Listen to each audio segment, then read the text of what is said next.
WOGL HD3 Philadelphia. From the Piazza Premium Automobile Studio. You're alive. With 10 brands and 20 locations. Always live on the free Odyssey app. The Larry Steinhouse Show.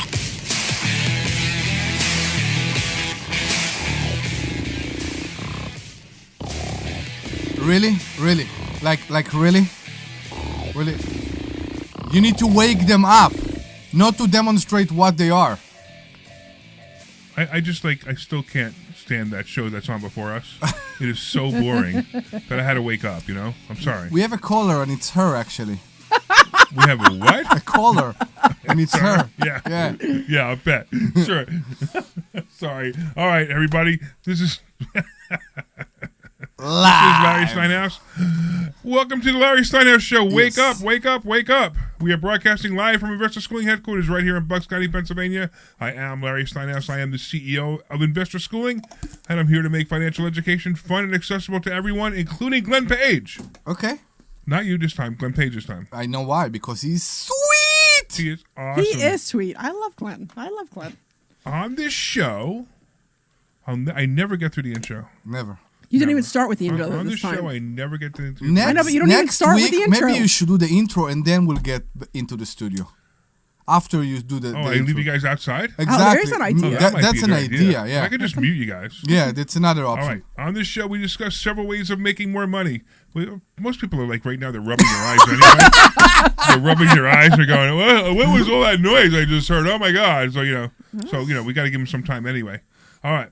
We concentrate on real estate investing, stock options trading, the stock market, and how to maximize your retirement funds. And you could call us anytime during the show at 855-939-1137.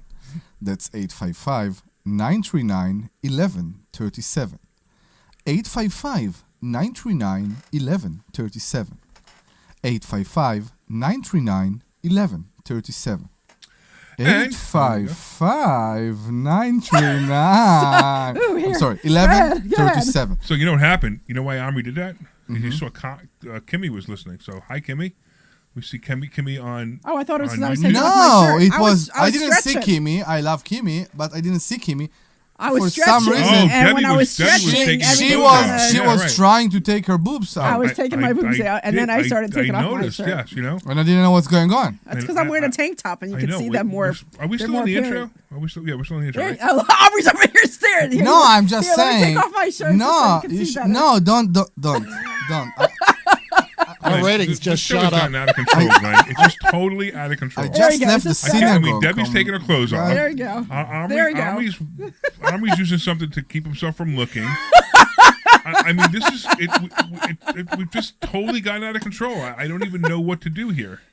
Should I I mean, unbutton if my you're pants? watching too, online, you Aubrey? watch Debbie get undressed. You think, what just happened? Are you dressed? Well, you wanted everybody to wake up. We're waking and up. for all you people who who are listening for the first time, yes, this is really a financial show. It is. And it's not about just Debbie undressing for tips. Oh, I'm not getting any tips. We didn't get that. You should put a tip cup. And we I are, should get a tip cup. we are live. Tip cup. Ah. Laura. I'm sorry. Let's do the intro maybe from the beginning. No. We are live on Facebook, LinkedIn, Twitter, and YouTube. Please leave us a comment. Say hi. So everybody out there say hi. I'm here with my awesome co-host. You can hear them giggling and laughing. Dr. Deb Anderson. That was Dr. Deb Anderson That giggling. is me. And I'm always Omri giggling. Morad, known as the Immigrant. We also have our Sweet. producer, Glenn Page, ready to take your calls. We're going to put you on the air. You can discuss finances, real estate, the stock market, even politics. So give us a call at 855-939-1137. That's 855-939-1137. 855-939-1137. The Larry Steinhouse Show is brought to you by Investor Schooling. At Investor Schooling, we teach you things about money I'll bet you never knew. We focus on practical learning, and we will equip you with real-world skills in real estate investing, stock options, tax-saving tips, and the secrets to financial freedom. Our headquarters are right here in Bucks County, but our online courses teach eager investors all over the country. So RSVP for a free class this Thursday night at investorschooling.com. That's investorschooling.com.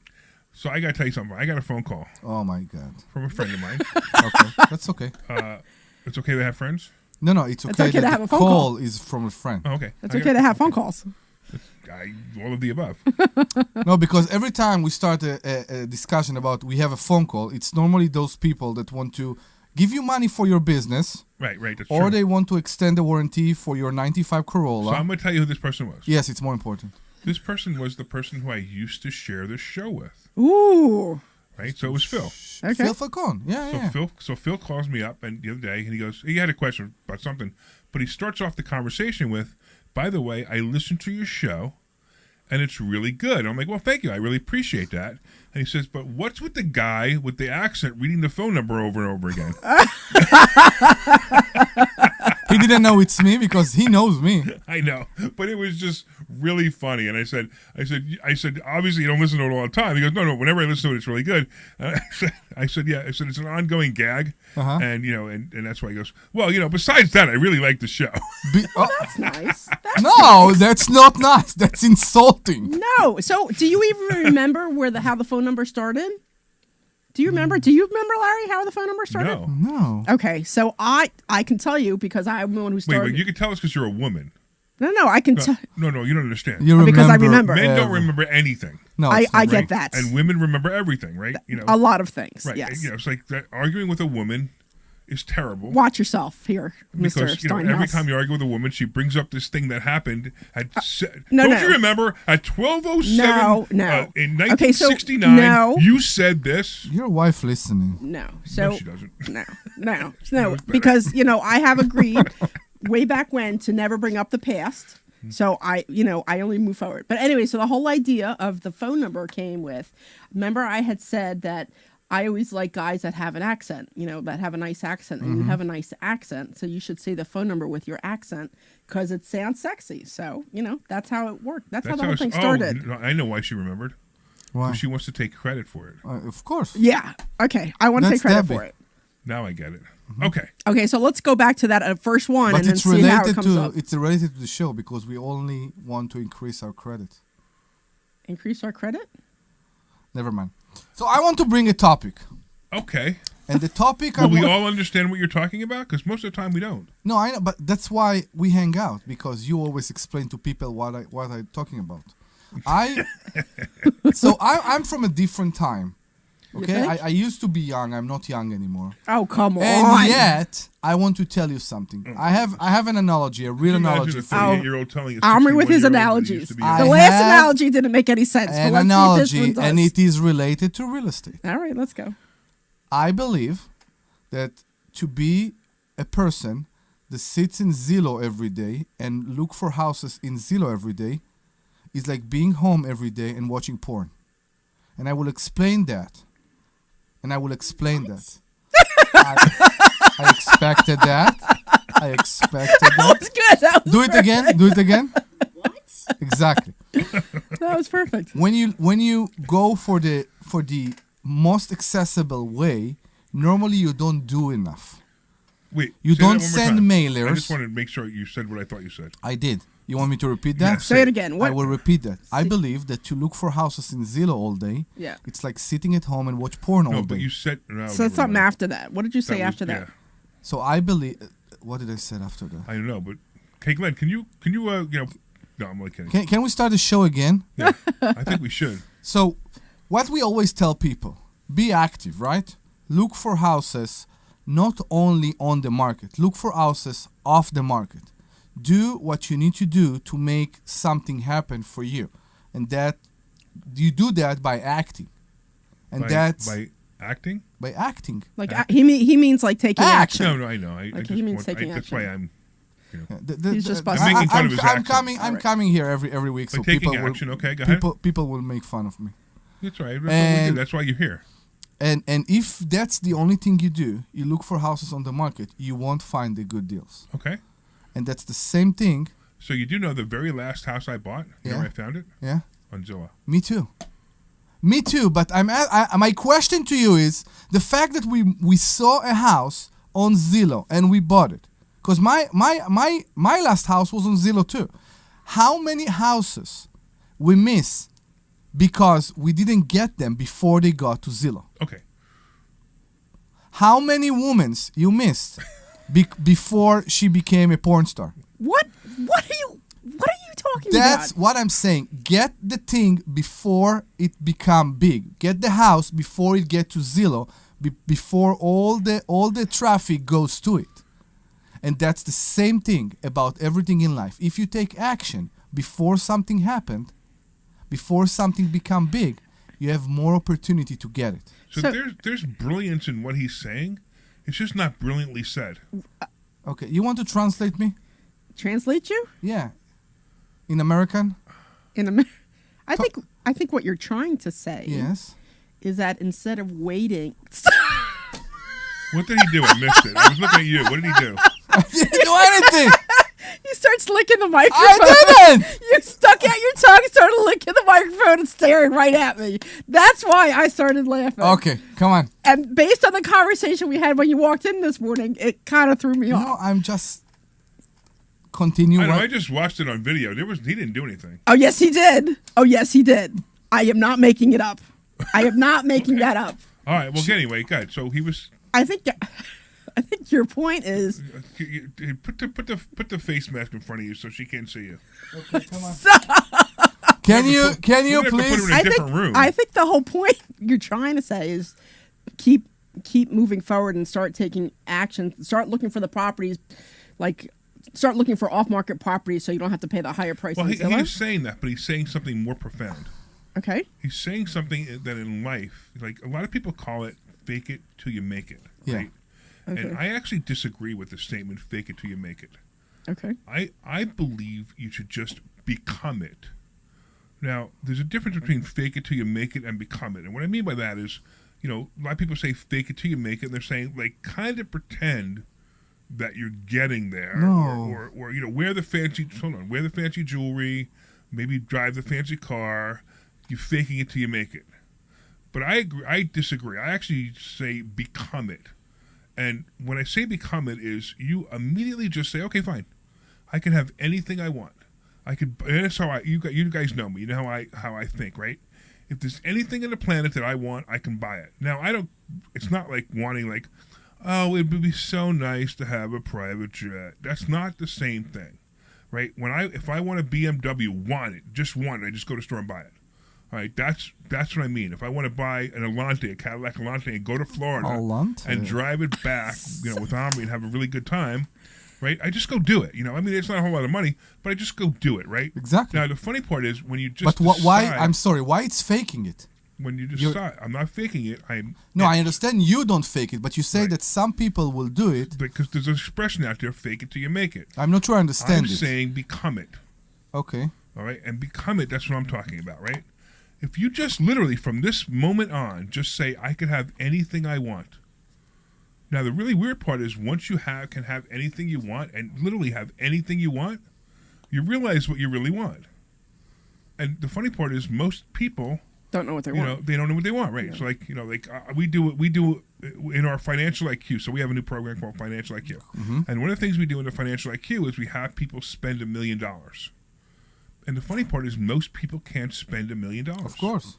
They can't figure out what to spend it on. Mm-hmm. So that's why people who win the lottery, well, not all, but a lot of people, the majority of people who win the lottery go broke because they don't know what to do with $1 million. If I handed you $1 million, you would find something to do with it instead of saying, hey, I would like $1 million to do this, this, this, and this. So under the same logic, they don't know what to do with $10,000. And that's correct. why they spend it on things that they don't actually need or want. Right. And a lot of people make the mistake. They also make another mistake where let's say they say, hey, if I had $1 million, I'd buy 10 properties. Mm-hmm. Right? Why do you have to buy all 10 properties tomorrow?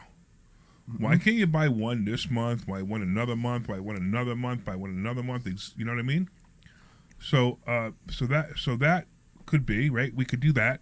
And they might add up to $1 million. And you bought $1 million worth of properties.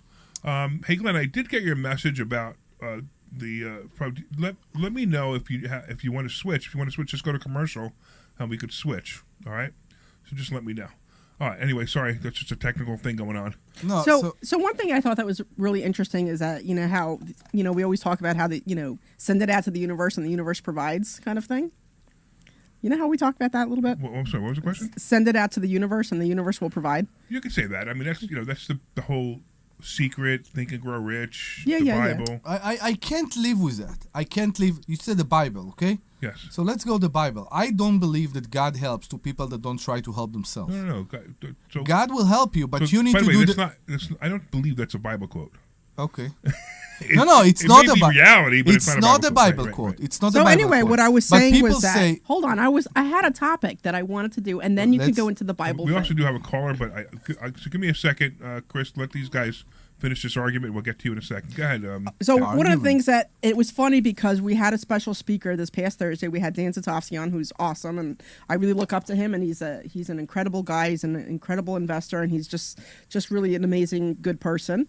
And I remember I saw him a couple weeks ago, maybe a month ago, at some other events, and then he was, and I saw him. Even a couple months even before that. And Larry and I were both putting together a presentation of the area that we wanted to look at. So I was looking at a place in Arkansas, like an area in Arkansas that I identified that I thought would be really good. And in the last 3 days, I had a wholesaler reach out to me about 2 properties out in Arkansas. Fantastic. And then Dan asked me about it, and then something else came up on. We were at a bar last night. Me and my husband were at a bar last night, and something about Arkansas came up. So, because I'm a little falling behind because I'm doing the land flipping thing, so I'm not actively working the Arkansas thing. But clearly, all these signs are saying I need to get back on the thing and start looking back at Arkansas again. You have decided that you are a real estate investor this year. Now, don't get me wrong. You've been I know that this is my year. You got stuck into one property. Yeah. And you were stuck there. And remember, we talked about this. Yeah. Because you were stuck there, you stayed stuck there, right? Because you kept thinking about it. Now you're out of that property. Now, I mean, you still own it, but Right. it's not a major problem anymore. So now you have time to become a real estate investor again.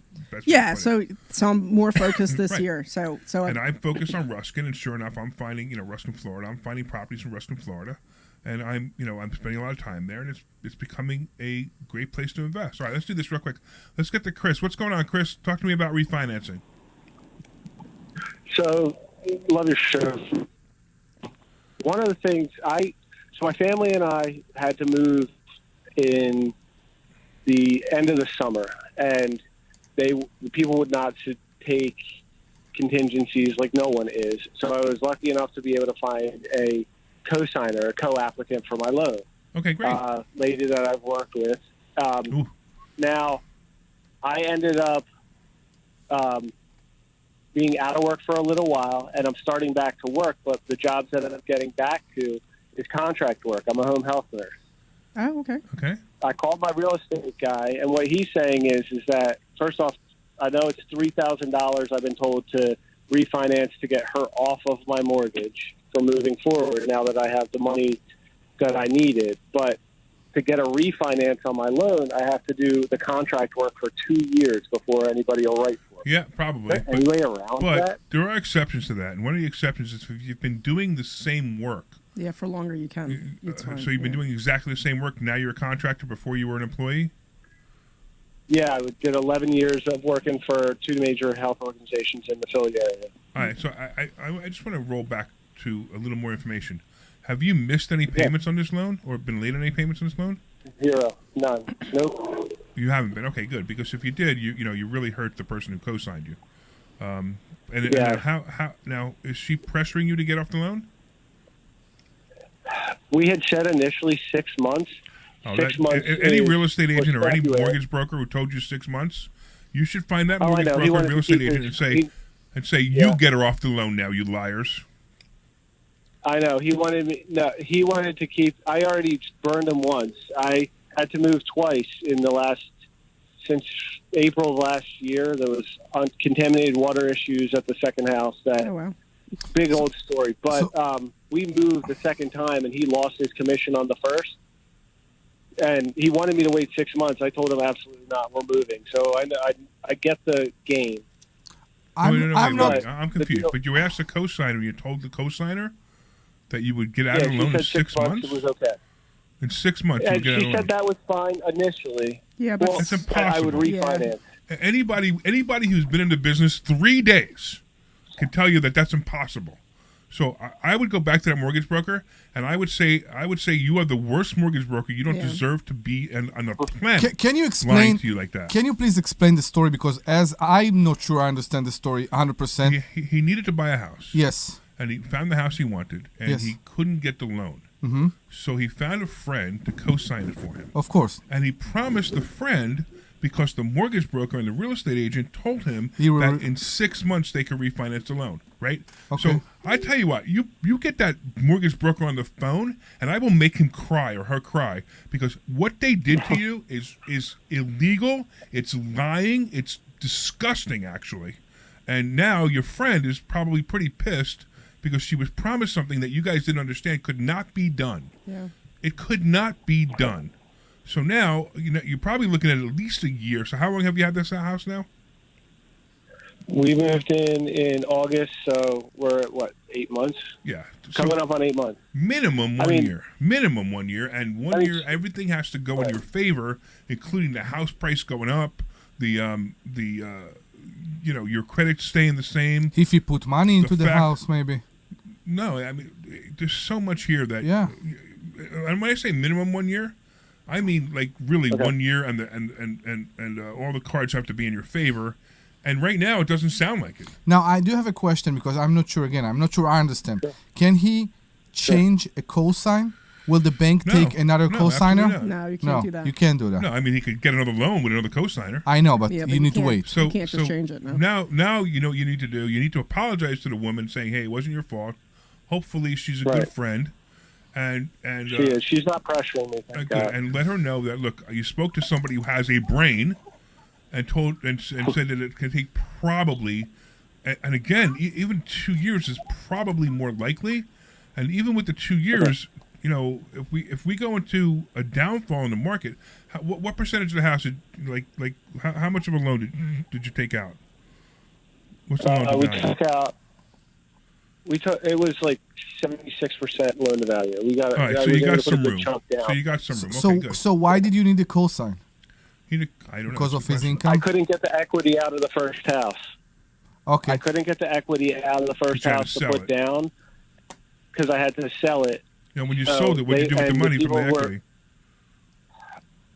I ended up, I basically borrowed that money from the lady, and I kind of moved it. Like, she lent me the money to put down, and then I reimbursed her a chunk of that money. So she was like coming back. So she gave you the 25%, and when you sold the old house, you gave it back to her. More or less. Apparently, it sounds like he didn't give it all back yet. But one of the questions he did ask is that, since he's been contracting for less than 2 years, can he get a loan? And I want to just say one thing to that, because when I started freelancing, I was in the process of buying a house, and they said the same thing to me. But since I was doing the same type of work for like 10 years before that, it didn't matter, even though I was probably 800. What's that? Your credit score is probably in the 800s, and you had been doing it for a really long time.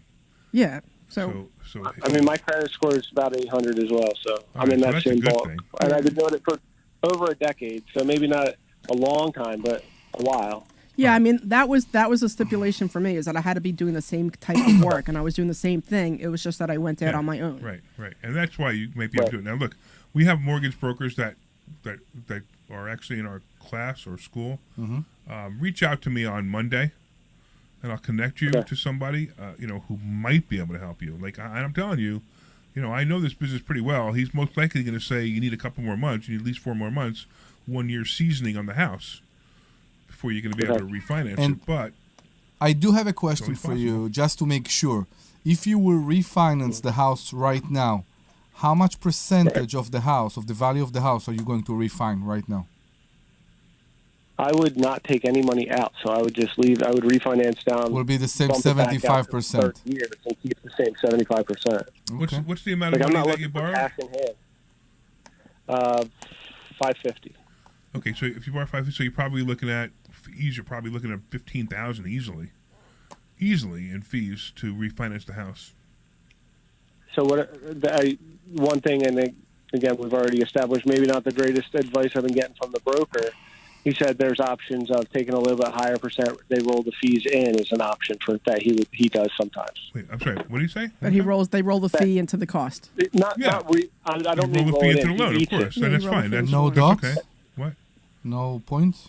No, the points is it's probably gonna be 2 to 3 points. That's why I said 15,000 minimum.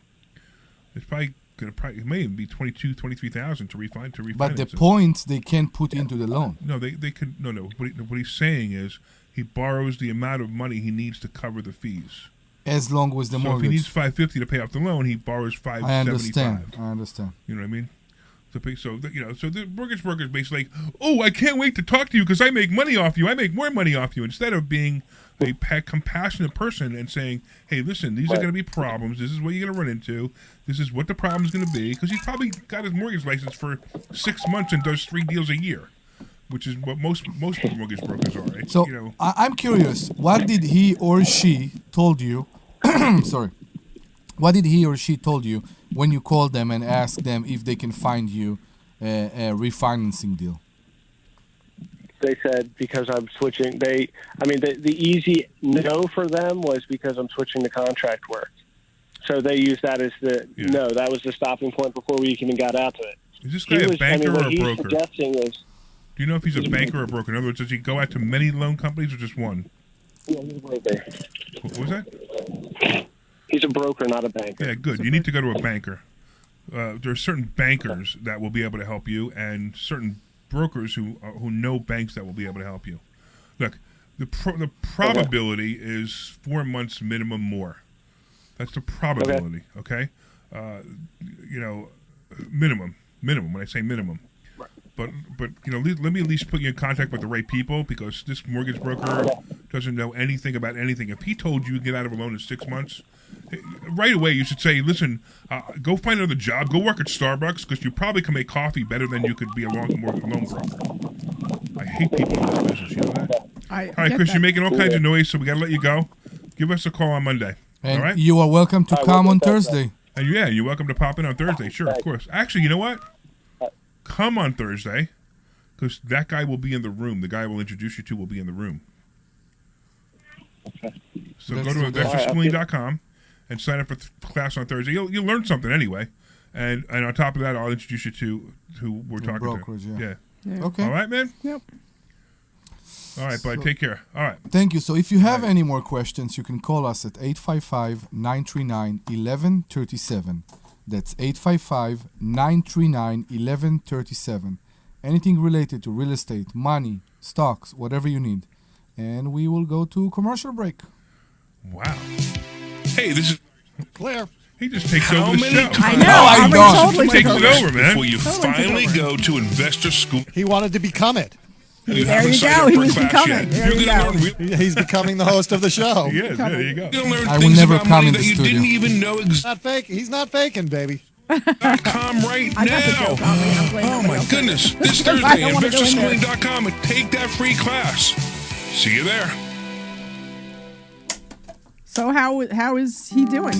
Hey, this is Larry Steinhouse with Investor Schooling. How's Listen, Phil doing? I know sometimes you worry about coming to see me because you don't want to invest in real estate Is he because still you don't living want to here? deal Is with he out toilets, in, trash, or tenants. No, he's still here. I'm going to teach you a way that you don't have to What the deal hell with are you toilets, doing? trash, or tenants, or even own any real estate and invest in real estate at the same time.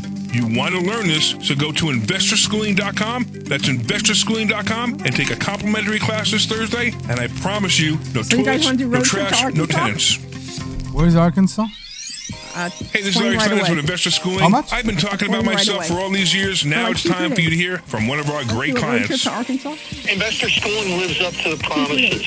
Larry's a great teacher. Teaches about the whole new approach to might thinking need to about talk money. about I've this taken to commercial. heart many of the things that he's Charlie taught on me, this commercial. and my financial life has Oh, when we get back on, you mean? Come to Investor Schooling, and you Who is can that, be Charlie? just like Charlie and change your financial life. Go to investorschooling.com. We will see you Thursday. Funny story. Hey, this is Larry Steinhouse with Investor Schooling. Did you know that we have a radio show right here on I believe WPHT so. every Saturday at 1 o'clock? thought. It's called The Larry Steinhouse Show. And you want I to love listen the to new this show commercials, Larry. because it's a live show and you can Perfect. call in. In fact, here's the call-in number. 855-939-1137. And when you call in, you can ask us questions about real estate, the stock market, even politics. Make sure you tune in Saturday, 1 o'clock. This is Larry Steinhouse with Investor Schooling. All right, are we just about ready? Come Yeah, back? whenever you're ready, man. There are so Okay, 30 seconds. are not the answer. Come learn this Thursday by taking a free class on Investor Schooling. Come to Investor Schooling and you will learn so many different ways that you can make more money in retirement than you actually expected to. Go to investorschooling.com and sign up for a complimentary class this Thursday. That's investorschooling.com. That's investorschooling.com. We'll see you there. This program is paid for by investors. You are back. All right, everybody. Welcome back to the Larry Steinhouse Show. Or is it the Omri Show? No, it's Omri the just Larry hijacked the whole thing right before. You're just jealous that he was What able is to do that? it. Hijacked You're the just whole jealous. thing. You're I mean, just it was jealous. great. It was just like you hijacked the whole show. I didn't hijack. Hijack has bad idea when you say hijack. There's no good intent here. You wanna say usurp instead? I did what? Usurp? Yeah. I didn't burp. What do you want? This is a real estate show, was by great. the way, and a money show. Yeah. And what are we going to talk right now? All right, So, so real quick, this is Larry Steinhouse with Investor Schooling. I'm here with my co-host Omri Morad and Dr. Deb Anderson, and we talk about finances. We talk about real estate. We talk about the stock market. We talk about whatever it is you want to call in. You heard me Yes. bashing mortgage brokers because most people. The biggest problem in this industry is most of the people who are the professionals in this industry are the most unprofessional people there is. I- They don't look long term. They only look Yeah, they look short short-term, exactly. term. And it's the Right. same thing with registered reps. They look to make a sale instead of making a client. Exactly. You're absolutely right. Ex- So Exactly. I've been having trouble with that real estate agent out in Utah, and he's really starting to irritate so the get living somebody out of else. me. Yeah, so I got somebody this else. guy who's But, just but really, it's you're the same thing in Wilkes-Barre. You remember that you came here one day to the studio and you said, my real estate agent fired me. yes, You remember that? yes. It's yes, the I same remember. thing. Yeah, I need to fire. He's awful. The guy's Yeah, he's exactly. irritating the living heck out of me. Yeah, and this is real estate agents right now and mortgage brokers right now. All right, So, so you not all of them. wanted Mommy? to Passport? you wanted to talk about The commercial. the commercial. So actually, Kimmy wrote, "I love the new commercial." So thank you, Kimmy. Thank you. But I gotta tell you a funny story about the commercial with Charlie. So you heard the commercial with Charlie. So I go into the studio, and Frank is one who records the commercials. He works with WPHC. I go into the studio. And Frank, we like Frank. Yeah, Frank's a really good guy. Yeah, we like And him. I also like Glenn. We like Glenn. Yeah. Yeah, the couple. We people like there- everybody. Yeah, we like We like Wait, hold on, Frank and you Glenn. gotta do it like this, Omri. We like everyone. No, we at like Frank and Glenn. WPHT. All right, move on. Go on. Come on. Back on Back track. on track. Let's go. So I go into the booth and I'm just about to record a commercial, and my phone rings, and I look down, and it's one of the students. It's Charlie. And I said, hey Charlie, I'm about to make a commercial. I go, hey, by the way, can you give me a quick testimonial? And I literally take the phone and Put I it put to it the next mic. to the microphone, and he gives me the testimonial right there. So that testimonial was completely unplanned. Yeah. It was the commercial was completely unplanned, and it was just really neat that he happened to call. And I could tell you what, the other thing too is that snippet of him talking. Nobody edited it. Nobody changed it. He just said those lines, and then both Frank and I looked at each other like, "Yeah, that's perfect." So it was really great. So Yeah. so I found that commercial to be really interesting. That it was just really neat. All right. Anyway, what else? Where are you now? Me? Yeah. Were you talking about something that I no? I guess. You think? So you also wanted to talk about the whole radio show thing. All right. So yeah, we didn't talk. We started to talk about this last week. We really ran out of time. So I actually want to have a conversation with you guys on the air, right, about this situation. What would you do without me? Because you would never get anything done. I'm telling you, because I'm the only I one who got keeps it. you on And track. I want everybody else to hear it too, including Glenn Page, because I want everybody to chime in on this. All right. So what's the phone number, Omri? That's 855-939-1137. 855-939-1137. 855-939-1137. All right, to make the story without kind of, putting blame or Ruffling feathers. ruffling feathers, this is what happened. So another radio station that's also in Philadelphia wanted to host our show. Which, hey, I'm a businessman, right? Did they approach you or did you No, approach well, them? it was kind of both. Okay. Right? I mean, first of all, I don't know if you guys know, listening, we pay for this show. It's not, They you know. heard the show, the new station, because Yeah. I'm very curious. Because we always say that we're not the sure funny that part, that people actually. the station manager hadn't heard the show. Okay. And then when they played it for the station manager, they called me up and gave me some warnings. Really? But let's forget about that. So another station in Philadelphia, Philly, yeah. right? And they put together a package for me, and we were basically going to simulcast this show onto their station. So we would start at 1, we would start at 1 there, and the calls would still come in. We have our own phone number, so it really doesn't matter. The calls would come in, and blah blah blah. Everything would be the same, except we'd be in 2 shows at the same time in Two Philadelphia. stations. Right, two stations at the same time in Philadelphia. So PHT objected to that idea. They're saying, hey, we don't like that idea. And blah, blah, blah, things happen, and I don't want to get into that part. What I want to talk about is what's transpired since then. So obviously I had to, say no to them. I couldn't do the contract. I love doing this show, and I think more people should hear it. And look, honestly, I'm a businessman. I know if we do this show in other places, we'll also get more business. I mean, that's just reality, right? Correct. So we take all that into consideration. I really want to do the show. So they basically said you can't do it at the same time. You can't simulcast it. You could do another show. You can't even call it the same show. If you do it on another station, you could do another show at any other station at any time, but you can't do it at the same time it's on the PHT. It will be the Larry Steinhouse 2. No, it'll be it'll actually be Larry Steinhouse Presents. Okay. Who cares, right? But here's the situation, guys. So basically, if we do this, right, I need your help.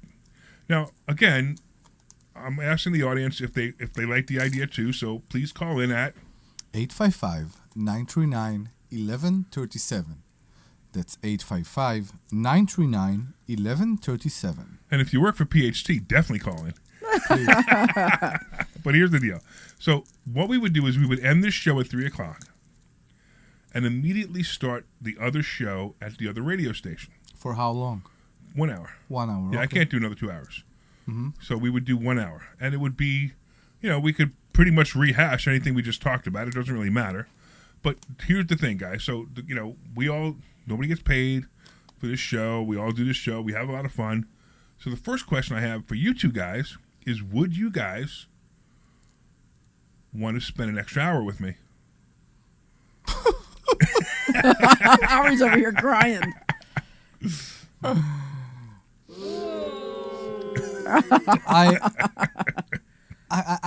So it's more than that, because it's not like hanging together in the office or in a bar. Right.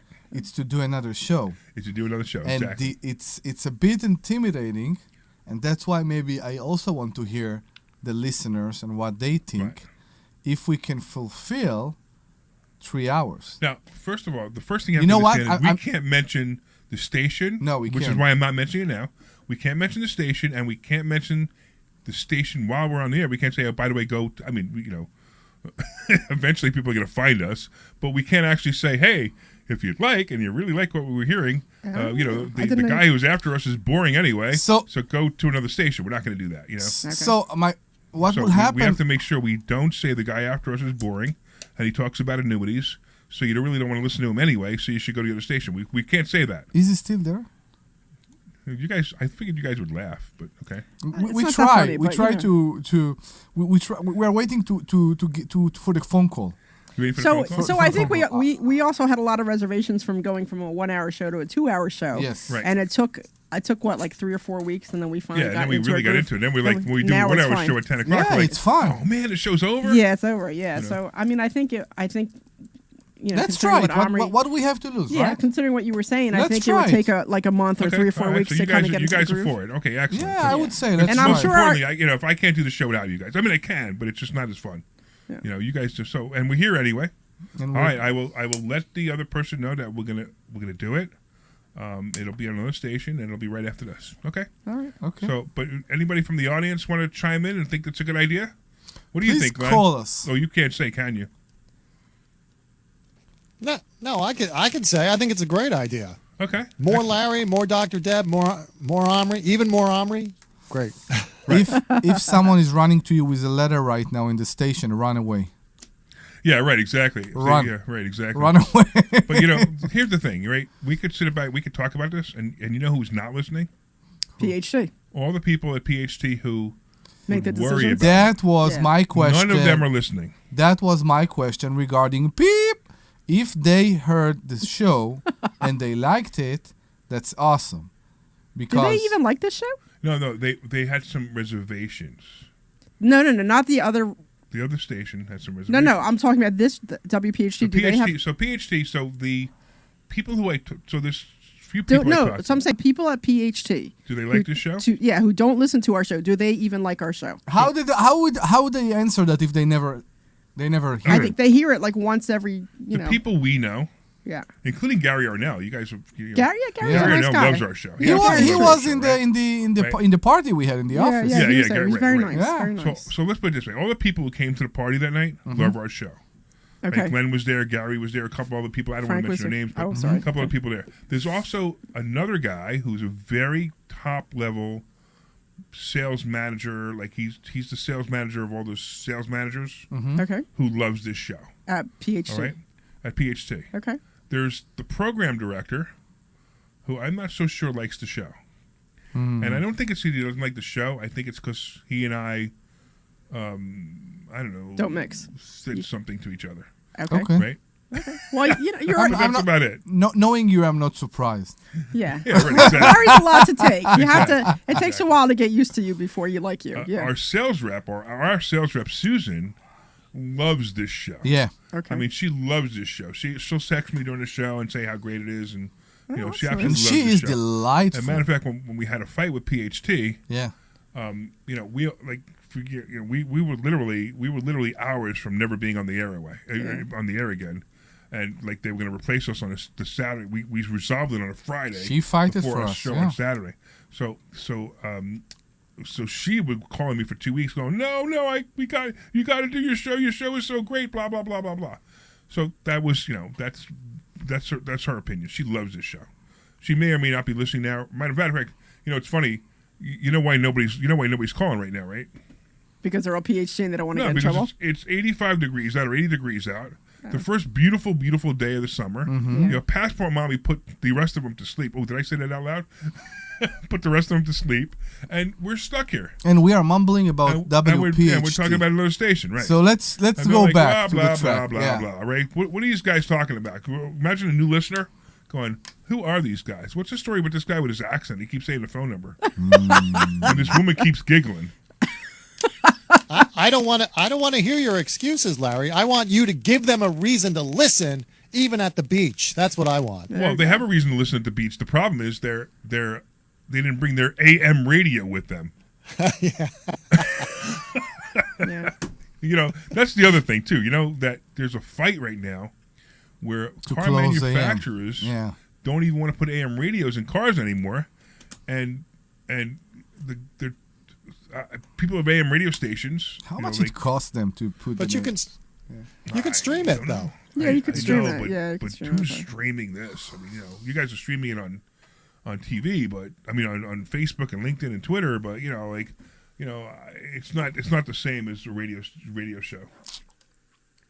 I find it interesting. I always make the joke. If you're listening to the show right now, you're the 8th person listening to it today.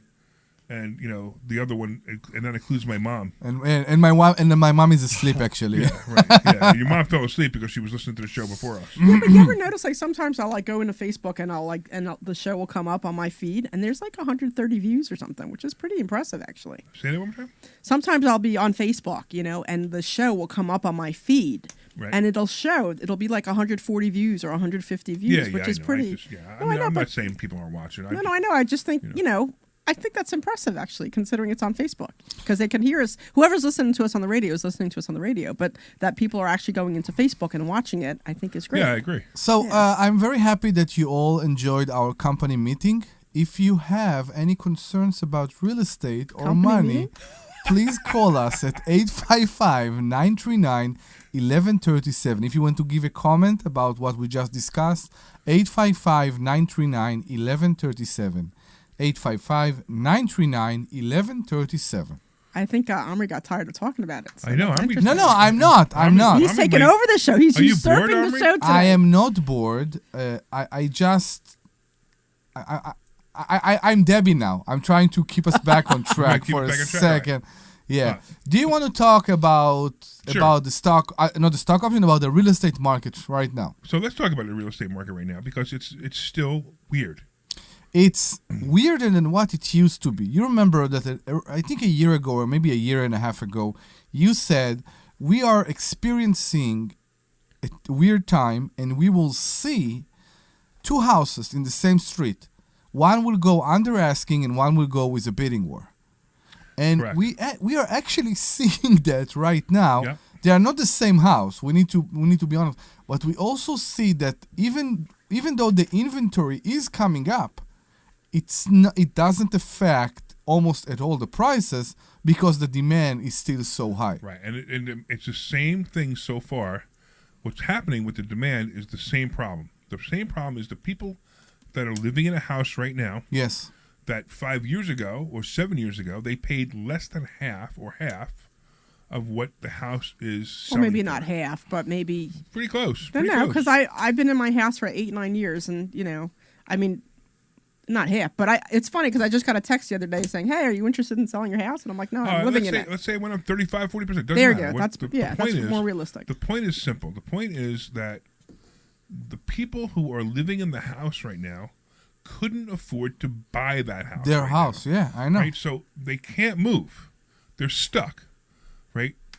So the people who have that house, let's say they're paying $2,000, $2,500 a month, right? That's the other thing. Hold on 1 second. If Yeah. they were to buy that exact house, the same house they're living in right now, at the price it is right now, it would be about $5,000 a month. And it's not only because the price of the house, it's also the because mortgage of the rates of the Right, mortgage. exactly. Yeah. So even people who want to move and go, I don't want to be here anymore, they can't move. They can only buy a house less money than the house that they're selling, even if they put the large deposit down. Okay. Their rate, which even if they would get the same exact mortgage, you're right, the rate would be up. Yeah. And a $2,500 mortgage might be $4,000. $4,000. I Right. know. That's exactly. So that's the problem. That's why there's houses that are. That's why the houses are selling so fast, because everybody wants. How many bids have we put on? Gosh. Is we keep. The problem is we keep thinking about what's going on with the market. We keep looking at that, and we always say that it seems like the prices will not crash, but things will calm down. Right. We will see maybe that the peak that we saw for the 10%, the peak will be over, and we see a drop of like 10%, and everything will start to be level. We still don't see it, and I will tell you another thing that I see. The house that we just discussed over was bought 2 years ago for 10 grand Over that what they're asking. less than what they're they are asking. asking. Yeah. 10 More- grand. more than what Less, they're yeah. asking. No, 10 less. Yeah. 10 grand in So in other words, in 2 they years. need to get out. That's a very good sign. So they paid too much then, Exactly. and now they're just trying to even just break even. That's to me a very good sign. Yeah. That's to me a sign that the craziness is a bit over. Right. Now, there is a difference between finding the greatest deal in your life that maybe you won't find for your home, and finding something in a reasonable price. And I think that we are more into the times that we can find things in reasonable prices, and that's why we see more and more houses in the market. Because more and more houses in the market, like you just mentioned, means more and more people are moving. Do you think that trend's going to continue, where people are just trying to break even just to get out of their house? It's going to happen. So I think- you got to remember that people need to move for several reasons. Like they need to move. It's not about just hey, I Want want to move, yeah. Yeah. Right. You got people getting divorced. You got people who get new jobs. You got people who lose their jobs. You got people who get sick, disabled, get older. They want to retire. So those people are still here. Yeah. Those are the people who are selling their house no matter what. Right. But the other people are like, hey, I mean, even like Linda and I, we look at our house and we're like, it's funny because we were talking about this the other day. We love our house. We just wish it was somewhere else. And when I say somewhere else, my neighborhood, I love my neighborhood. But when I sit on my porch, I see the house in front of me, across the street. I'm in the same. We want to see the ocean. I am in the same position. Don't get me wrong. I love my house. Your apartment, yeah, right. I love Right. my rental apartment. I love it. I do want to move to a different area. Okay.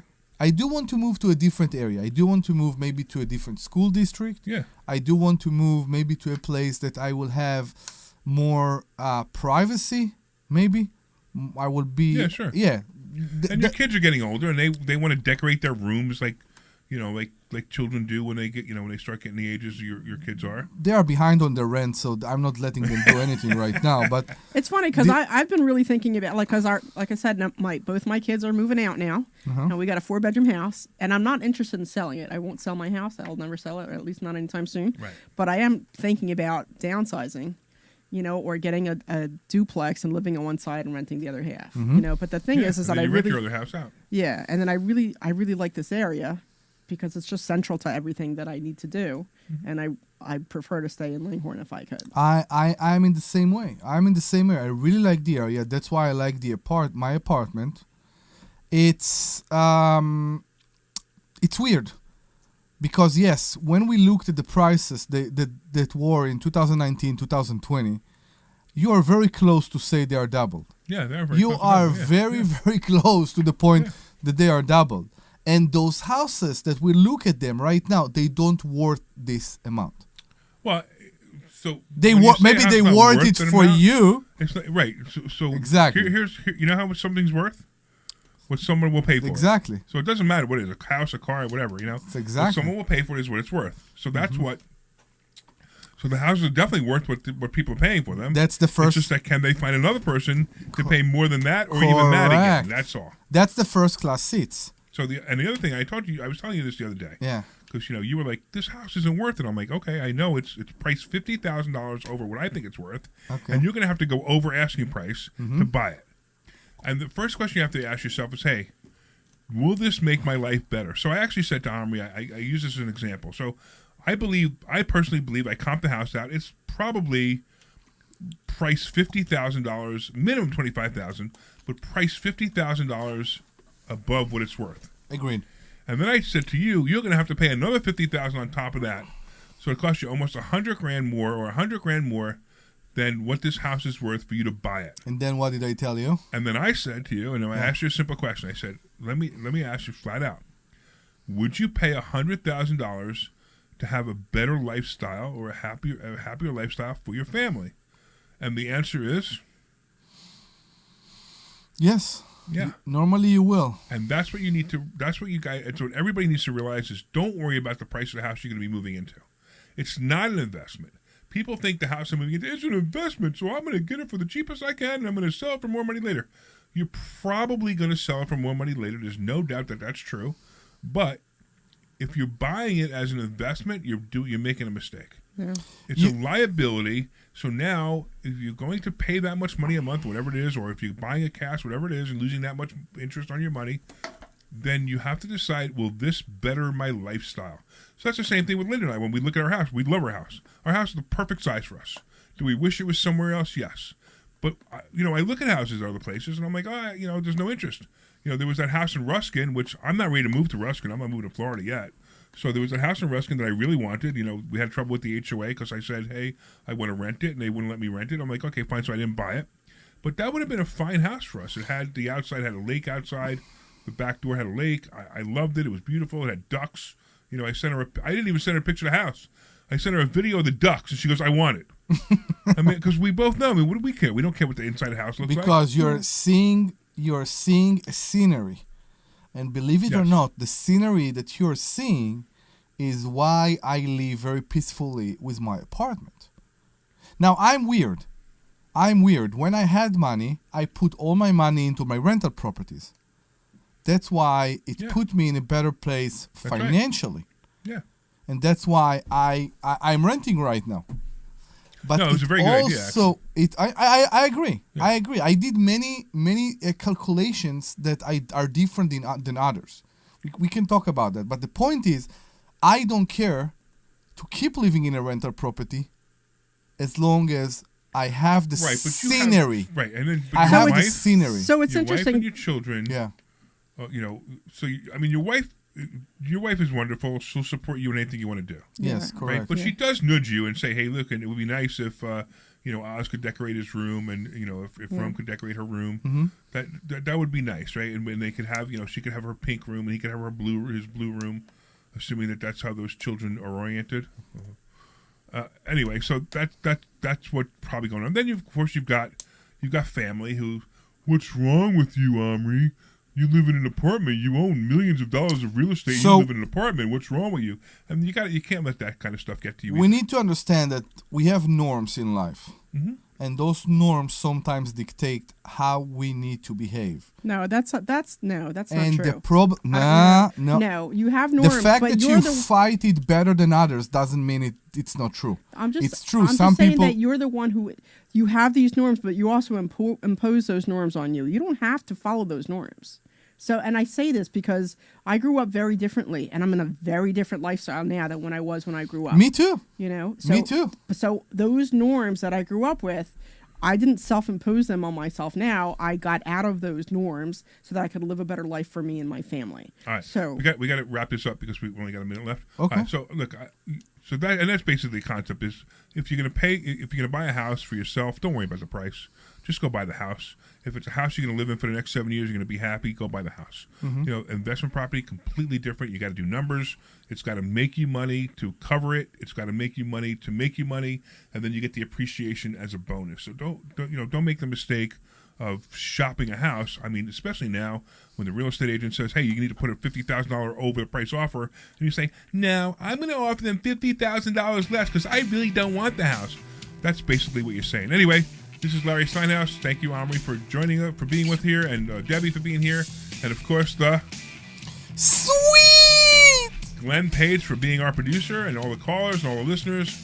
I realized that it was very nice out, and you guys listened to us instead. But go to Investor Schooling. That's investorschooling.com. You talk about investorschooling.com. This program is paid for by Investor School. Clear. Or statements expressed on the Thank program you. are solely Online, those we of got another Investor hour to Schooling go, or their so guests and do not reflect the hang opinions on. of WPHT or Odyssey.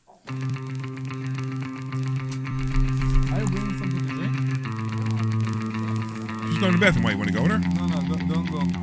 WPHT, WPHT-HD, WOGL HD3 Philadelphia. From the Piazza Auto Group Studios, experience the power of one with 8 brands and 25 locations. Always live on the free Odyssey app.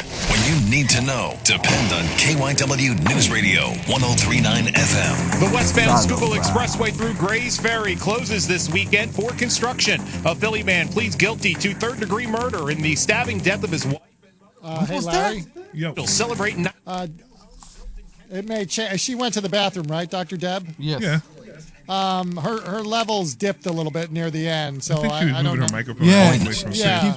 Never needed us more. I'll crank her Feel up. like everything's That's clouded why I'm by doing that. doubt? Because Visit then when I talk to her, I'm also Our psychics on the are same. available, Now you're blasting. Yeah, and we guarantee if it's Yeah. not life-changing, it's free. Experience the joy of certainty. California Psychics. Snakes, zombies, public speaking. Snakes, The list zombies. of fears is endless. But the real danger is in your hand when you're behind the wheel. Distracted driving is what's really scary and even deadly. Eyes forward, don't drive distracted. Brought to you by NHTSA and the Ad Council. Every success you've had began with a great opportunity. Now He's there's back. another one. At University of Maryland Global Campus, we provide no-cost digital resources in You know I place of don't hear you. textbooks and most courses. And that's not all. You'll receive your accredited online education at an affordable tuition with a choice One from of the more than reasons I bought my house is 135 because of degree that and area. certificate programs. You hear me With now? online and hybrid Yeah, courses, so get that's everything exactly you need to the succeed point again. I'm looking Learn at more right now. at The problem is, umgc.edu. and I said it to Certified Larry to operate in yesterday. Virginia. Let's talk about it online, not like that. Ever feel like there aren't enough hours I in the can't hear day? you because this If thing you is get playing busy or some miss your music. favorite show, I don't hear you when you talk to the microphone too. You need Omri's a to- little hot, Larry. No, my the fault. Odyssey app. You You need can to be stream your closer to favorite the shows microphone. on demand. You know your day is better Yeah, move with the us. microwave Okay. away from News that just a matters little to bit. you from the local So why don't voices you you trust. move the No boom matter so what the you're up to, microphone's right in front give of it you. a try. To get started, The problem is we download keep the free doing Odyssey that. app and Move search the boom I- so you can do That's that. Is that what this is called, a AUDACY. boom? Like that? It's not a microphone? Oh, is this the boom? Every 2 minutes, a woman in the U.S. is diagnosed with breast cancer. I can because of the And in camera. that moment in time, Bring it her that way. life changes forever. And then turn. There you go. Perfect. You ready to go, Larry? And then what? Because we know one moment can change a lifetime. All right, here we go. All opinions or statements expressed on the program are solely those of Investor Schooling or their guests and do not reflect the opinions of WPHT or Odyssey. WPHT, WPHT-HD, WOGL HD3 Philadelphia. From the Piazza Auto Group Studios, experience the power of one with 8 brands and 25 locations. Always live. You're hot. The Larry Steinhouse Show. All right, good afternoon and welcome back to the Larry Steinhouse Show. We are broadcasting live from Investor Schooling headquarters right here in Bucks County, Pennsylvania. I am Larry Steinhouse. I am the CEO of Investor Schooling, and I'm here to make financial education fun and accessible to everyone, including Deb. I'm here. Including Deb. So, I got to leave everybody, make everybody, count everybody in. What are you doing, Omri? No, I'm just trying to be visible. All right, well, in the hold camera. on. That's all. It's better that people hear you than see you. Yes. What? It's not. No, we changed things. He changed the microphone around because what happened was people couldn't hear him, or they got too loud or he got too low because he kept moving. So now the camera that's on him, the microphone is blocking the camera because we just did it 5 seconds ago. Right. He hasn't given me a chance to adjust the camera yet. Which one is the boom? Is this the boom or this the boom? This is the boom. That's the boom. Right. The boom is the right. All right. I don't know the language. I don't know the lingo. I mean, Debbie, you didn't even know how to use the headphones this morning. I knew how to use the headphones. I didn't know how to use the thing that it's connected to. That's all. I'll show you the boom. There you go. Omri's going to show me the boom. You want to talk about the boom? I'm sorry, Phil. I'm not. We're over here now talking about booms, and Omri is way under the table. No, listen. That's true. So, listen, that's a fact. And so, I'm glad I'm on this side. Yes. Because I don't want to get sprayed. And that you build this wall under. Right. Yeah, but you guys do your thing. That's but let me finish.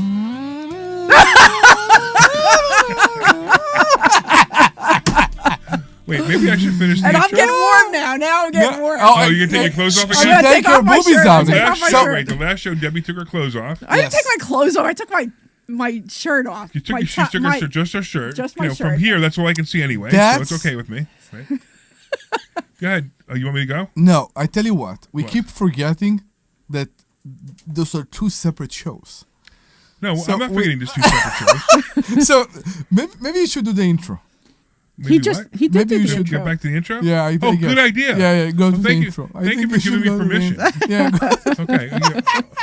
So for you guys who are listening to the show for the first time, yes, and have never listened to the craziness oddballs of us, we are a financial show, and on this show we discuss several ways of making more money. We concentrate on real estate investing, stock options trading, the stock market, and how to maximize your retirement funds.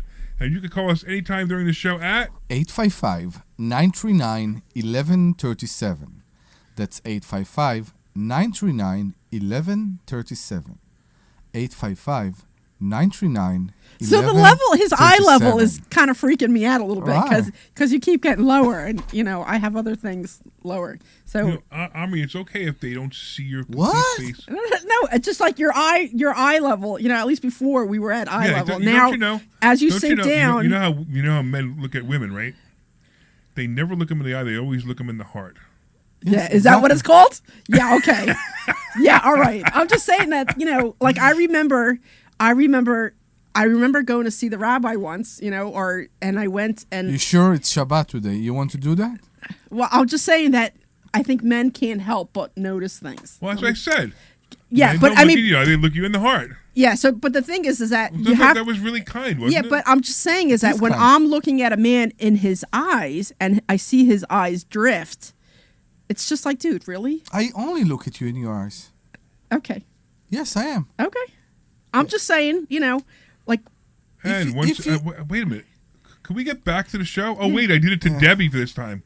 All right. Maybe the next investor schooling T-shirt should be a yoga pants or a yoga top. Well, my thing is like, of all people, me really, some of the other people. I'm sorry. I think. Let's go.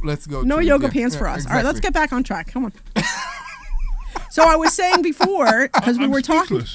We were talking before about the views that you get for your house, and I was saying. Wait, hold on a second. I still got to finish the intro. Oh, I thought you were done. No, we haven't even gone there yet. We're also live on Facebook, LinkedIn, Twitter, and YouTube.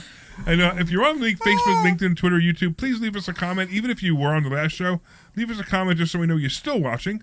Because especially with these guys, I don't know if I would have changed the channel by now. No, I wouldn't. All right, I'm here with these guys who are Dr. Deb Anderson and Omri Morad, also known as the Immigrant. We have our sweet producer Glenn Page ready to take your phone call and put you on the air to discuss finances, real estate, the stock market, even politics. Yes. Or anything else you want to talk about. If you want to talk about Debbie's heart, you can talk about Debbie's heart, too. About Debbie's. And you can Debbie give us has a a call big at heart. Heart section. What's the phone number? That's 855-939-1137.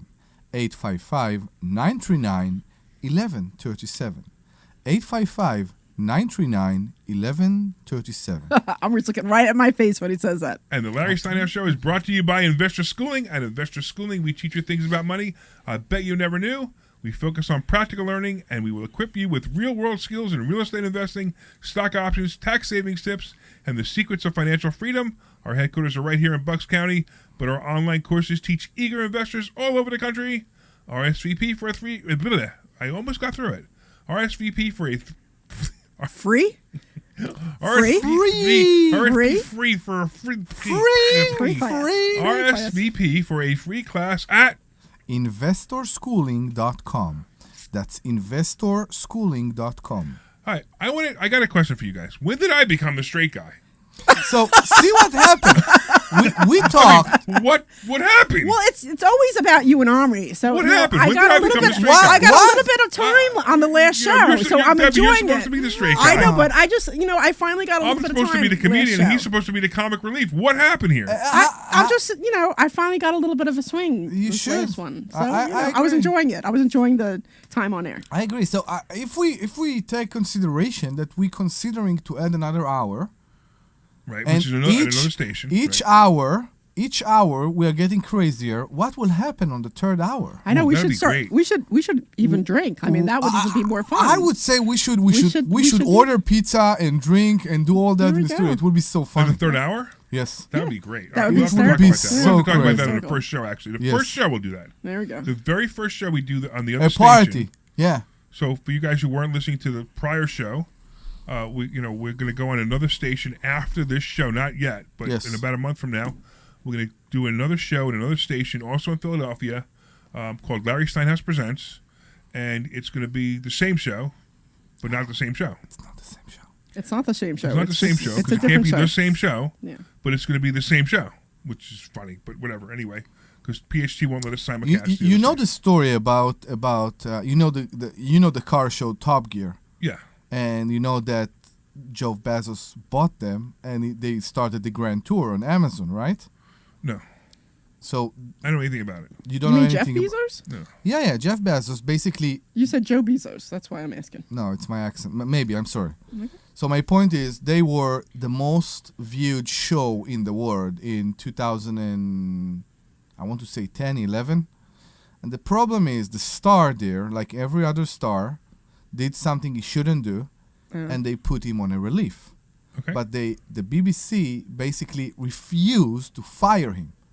Nobody want to get rid of the golden egg rooster, right? Right. Golden egg rooster? The golden goose? There's so many things wrong with that statement that I don't even know how to try to correct him. But go ahead. What do you mean they put him on relief? He's just not on the show anymore? They put him on relief. They stopped. They put him on relief. And what happened is Amazon came to him. Okay. And he took his co-hosts with him, and they started a show in Amazon.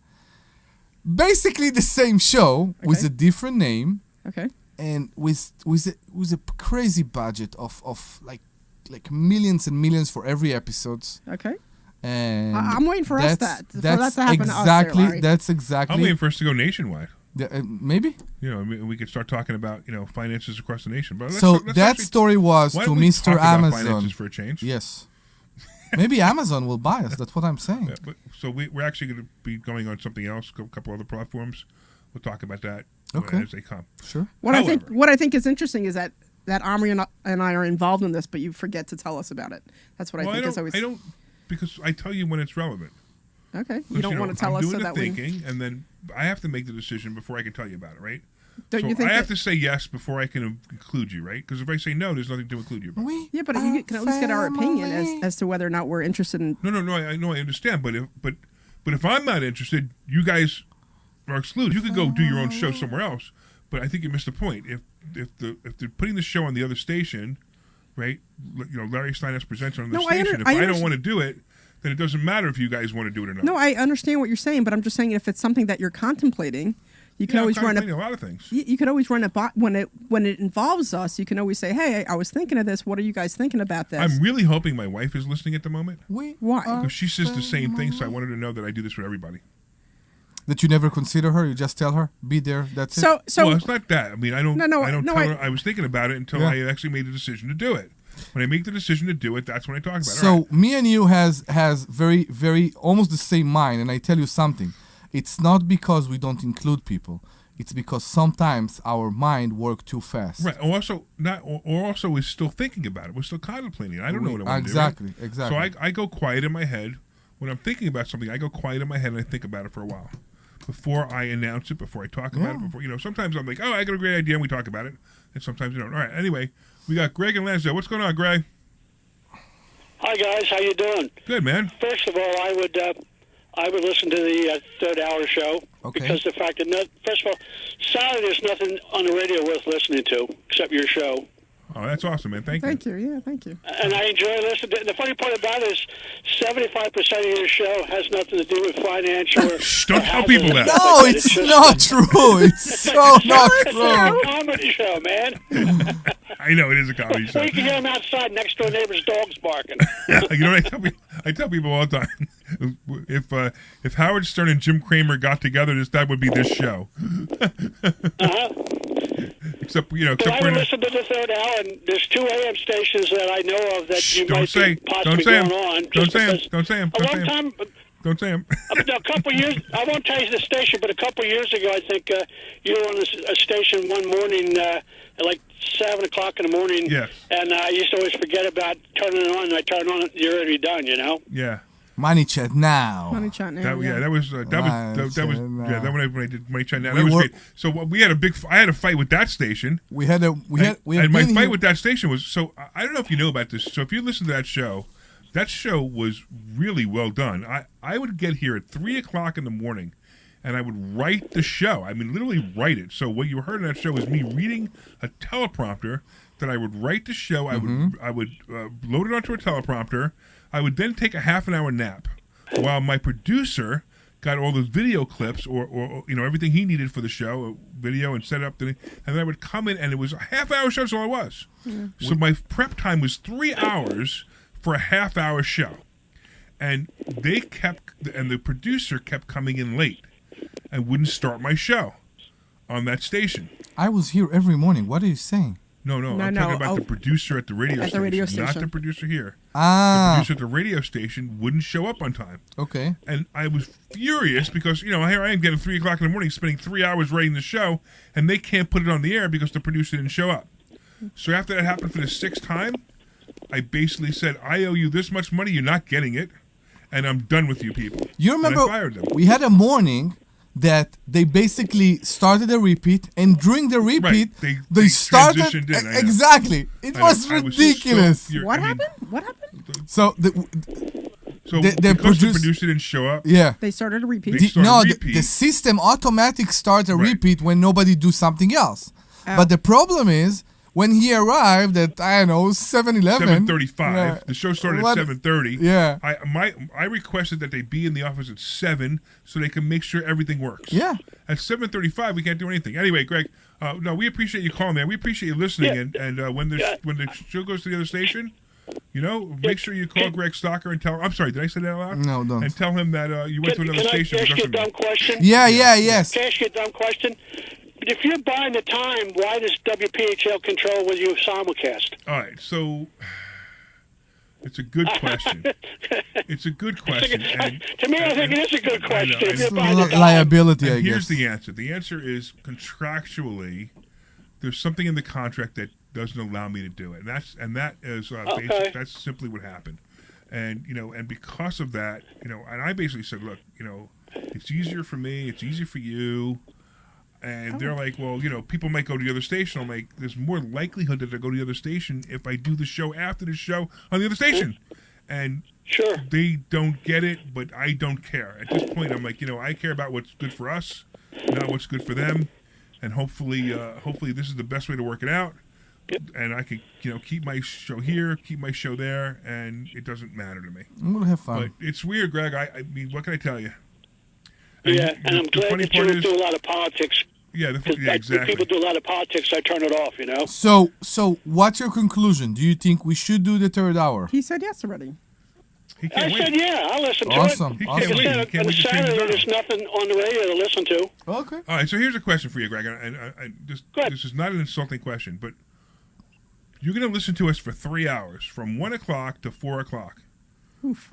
What do you do with your life that you can't go outside and play outside? What is wrong with you? Exactly. Okay. I don't get you. What is wrong with you? Oh my God! Can I tell you right out? What did you just do? What was that, Greg? I'm sorry. I'm legally blind, so there's not much I can do. I know who you are. Drive. You've called before. Yes. Okay, that is a great and I answer. walk. Okay. I walk up and down my sidewalk, and I'm to the point now. If sometimes I walk by my house and I get to the end of the street, I turn around and count back. So okay, all right. Okay. Well, I'm sorry to hear that. And see the things I miss having cars. I miss my motorcycles. When I was younger, I used to go on cruises, and my one friend used to have a house at the shore. He died, so Okay. I'm sorry to hear that. All right. That's well, right. Now, I want to do this short show even more. Because now, Greg, and I mean there this is a good intention, right? Well, Greg could enjoy us for another hour, so that even pushed me over the edge even more. So we appreciate you listening. I enjoy your show. and call in any time, man. You're a featured caller. How's that? Okay, that's great. Good talking to you all. Have a nice one. Try to get some sun. It is nice out right now. I know. We're sitting here in the basement of the studio. And we're doing this instead. That's how much I love you guys. Well, it's quite obvious you must. This would be a good day to go down to the shore and walk on the boardwalk. I know. I'm actually looking at Facebook, and nobody's even watching us on Facebook. That's how nice it is outside. Yeah. Well, that's another thing I don't have. I don't have a computer, so Well, yeah, yep. I can imagine that would be difficult. I get it. All right, you guys have a good day. Thank good you, talking Greg. with you. Enjoy your day. Take care of yourself. Thanks. Bye-bye now. Take care. Thanks for listening. All right. What else we got? Thanks for calling, of course, as well. What else we got, guys? Did that just bring you guys down? No, it didn't. That's tough. I mean, I think the one thing... it's the opposite. The worst part was I asked. I know, right? What's wrong with you? Seriously? It's the opposite. But, it's the fact that we enlight the day. Yeah. For a person like Glenn, it's Greg. I'm sorry, for Greg, it's go. I know, but but I saw the top and it's Glenn. I don't know why. That's right. And I think it refer very much to what I had a short discussion with Dan Zatowski on Thursday. Do something and know that what you do, in fact, other people, and that's awesome.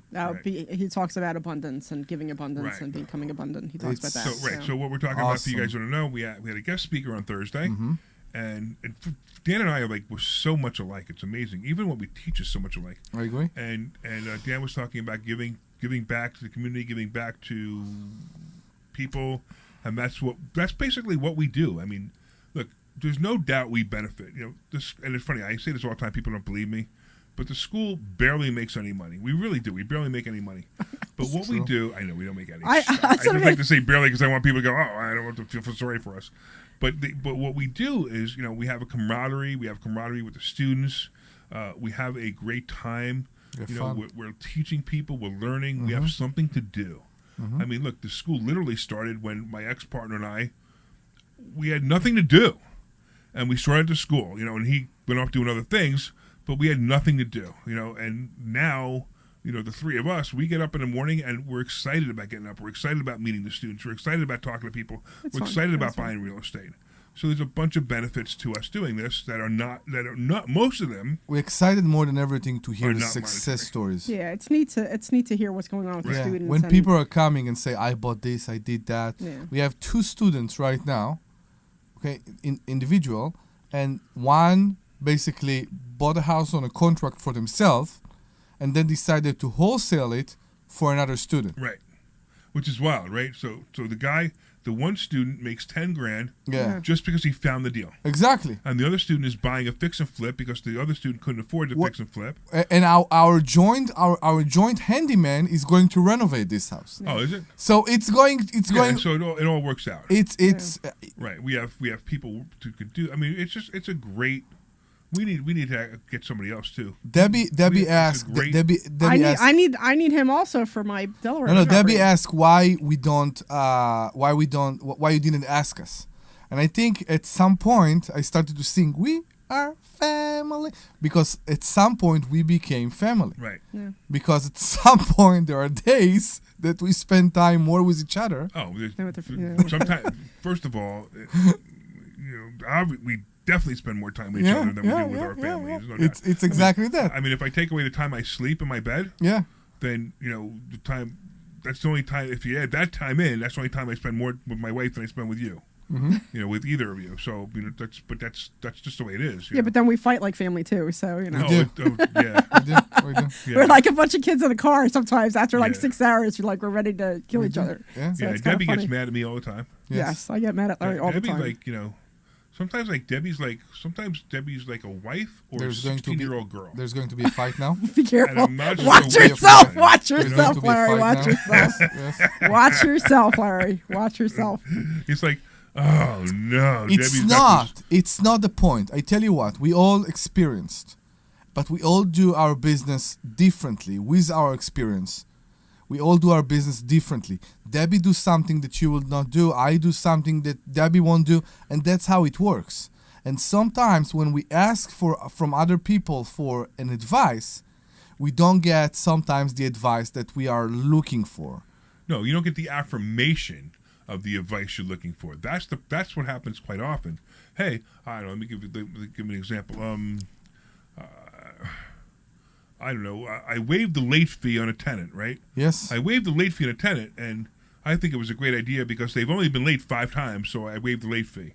And then I might say something like, "No chance. Why would you ever waive a late fee?" And then this isn't a real example. No, I get it. It's purposely not a real example, and and then the person coming to me would say, "Well, I thought it was a good idea because I don't want to start trouble with the tenant." Blah blah blah. And I'm like, no, now you basically avoid the fight, yeah. So if I would have said, oh, what a great idea, you waived the late fee, they would have said, oh, now I feel good. But then when I told them that they made a mistake waiving late fee, then they get upset because they're like, oh, he didn't affirm my decision. Maybe. Yeah, I guess.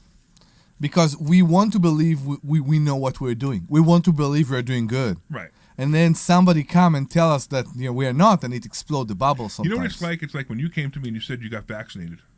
Yeah. And I said, you did? Oh, no. You got vaccinated? Yeah. And I said, no, you didn't. And your answer was you had to go to Israel, and there was only way to let you in the country with the vaccine. Well, that's there were few. It's the worst decision I ever made. Okay. By the way, after the second one, all the. Did you see there was a thing I'll post on Facebook about this huge long list of all the things that go wrong? But hold on. How many times the word kidney mentioned there? There was a lot of blood clots mentioned in there, a lot of thrombosis, a lot of thrombotic events. So I don't know about that. The point is sometimes it's hard. Sometimes we want to be compassionate, but sometimes with being compassionate, we're not telling people the truth. And I'm not compassionate at all. I just tell people. You are, but there's another word that Debbie like to add there. So Glenn, just put your finger on the button because I'm not sure if I can say this. So just be prepared to push the button. So there's a nickname for me, and it's called Compassionate Asshole. All right, and the problem is, that's it. I'm compassionate, but I am a, whatever, right? So if I don't know if Glenn beeped us or not, but if he did, yes, then, I beeped you.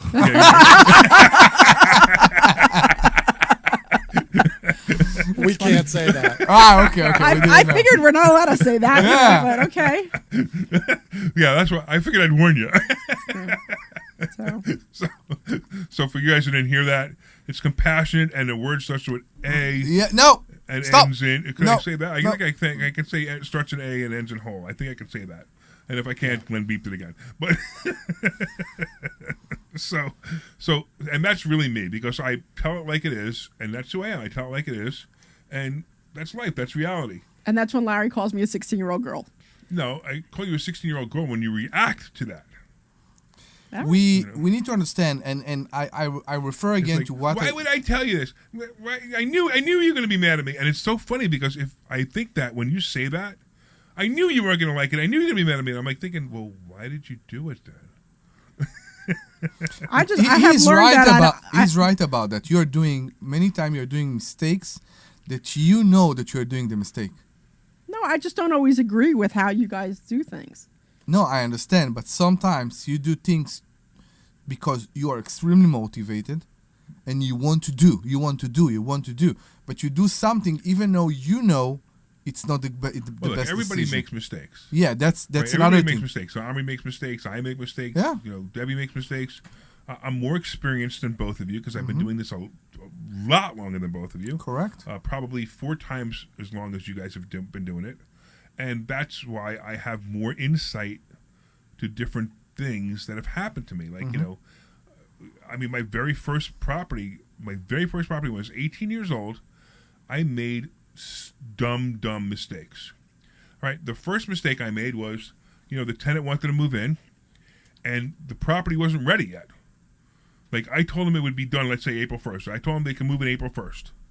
And I wasn't done renovating the property yet. So they patiently waited for me, like nice people. I told them, hey, you can't move in yet. And they patiently waited for me. They moved in, let's say, the 15th, whatever the situation would be. And they're like, hey, could we have a credit for the half a month that we didn't move in? I'm like, no. Because I was 18 and I was dumb. When they moved in? On the 1st? Let's say they moved in 15th. So it wasn't the situation that the contractor worked around them? No, it was me renovating the place, which was another dumb mistake. Okay. And then I had people like, then you have people who,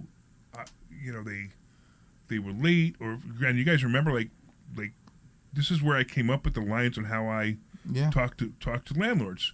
So one thing, if you're a new investor, everyone knows you should call the landlord. But the problem is how people call the landlord is the mistake. And I learned this when I was 18 years old because I did this and I was like, hey, I'm brilliant. I'm 18 years old. I know everything. So I called the landlord and I said, hey, Deb, Omri's going to be moving into a house with me. Tell me about him being a tenant.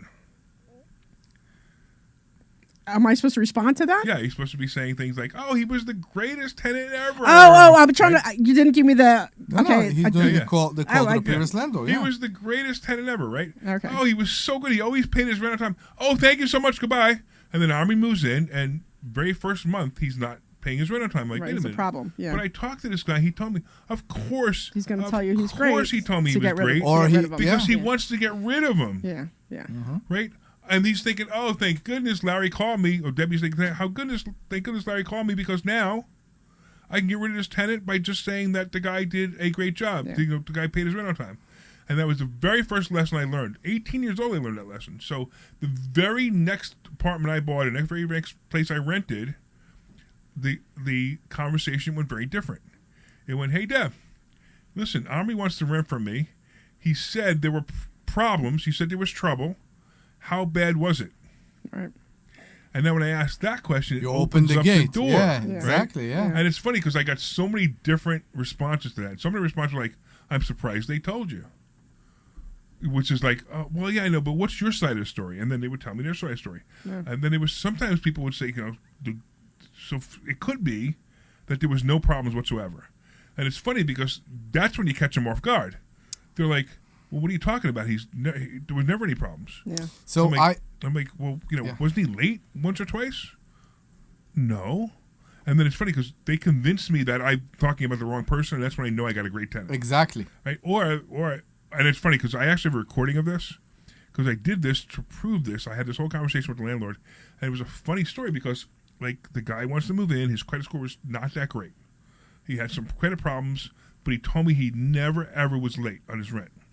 So I called the landlord. Hey, I heard there were problems. How bad were they? Blah, blah, blah. And the landlord insisted, no, he always pays his rent on time. He always pays it, most of the time he pays it 4 or 5 days before. And how long he's been a tenant? 3 years. I mean, he said there were problems. How you got the house back? How bad were they? They said there were problems. How bad were they? And he's like, never. I said, are you sure he wasn't late at least one time? And the guy goes, oh, yeah. There was this one time he was late. He was in France, and he said that he had the automatic the bill pay in his bank checking account. And it expired. And it didn't work for some reason. Either he didn't set it or something. And when I called him and said, hey, the rent didn't come, he apologized profusely, wanted to pay the late fee. I told him he didn't have to. I mean, this is the story the guy actually gave me. Yeah. And then he said, but that's the only time. And it was funny because when I went back to the tenant, I said, hey, listen, I said, no problem. I said, I heard the story about when you were in France and you didn't pay your rent on time. He goes, is that okay? Is it okay? I mean, it really was an accident. No. So I mean, that right there is like, yeah, I want you as a tenant. Please be all my tenants. Of course. Yeah. So that's why I press and I press and I press. There's one more thing we need to be careful is when in the application the potential tenant is putting the number of a family member or a friend. And that happened to me. Yeah. So what am I doing is I am waiting for them to complete my sentences. So real quick, so what you're saying, just because I want to make sure the Sure. When they fill out the landlord name, they put a friend or family member as the landlord with a phone number, right? Correct. And they tell them somebody will call you from this and this now. Exactly. But normally they don't give them a professional script. So what's going on is, I'm calling about John Doe, whatever, right?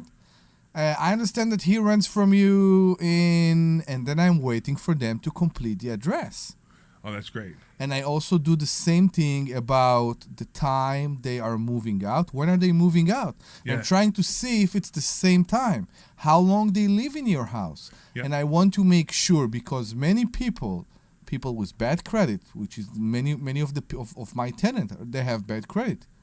They also try to push the limit. And when I figure out, you know what happened to me? You won't believe it. But this was an honest mistake. I called the previous landlord and I'm starting to talk. And the previous landlord, talked like a normal landlord. And then in the background, I hear the tenant. Oh, no kidding. I hear the tenant. And I didn't get it. I said, I hear her in the back. She said, yeah, of course. I said, what am I missing? What's going on? And she put it in the application, and I just didn't read it through. She's living with her mother. But she put the mother name as the previous landlord. Okay, yeah. And it was hysterical. Wow. It was just hysterical. All right. Let's do this, Omri. Let's go take a commercial, and Sure. we'll come back and we'll talk about some other cool stuff. Okay. I don't know.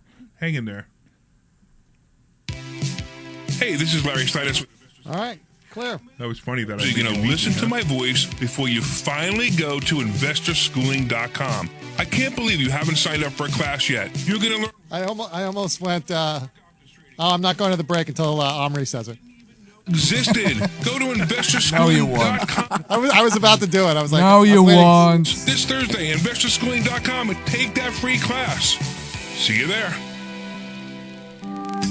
Hey, this is Larry Steinhouse with Investor Schooling. Listen, I know sometimes you worry about coming to see me because you don't want to invest in real estate, because you don't want to deal with toilets, trash, or tenants.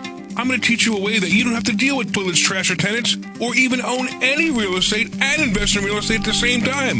You want to learn this, so go to investorschooling.com. That's investorschooling.com, and take a complimentary class this Thursday, and I promise you, no toilets, no trash, no tenants.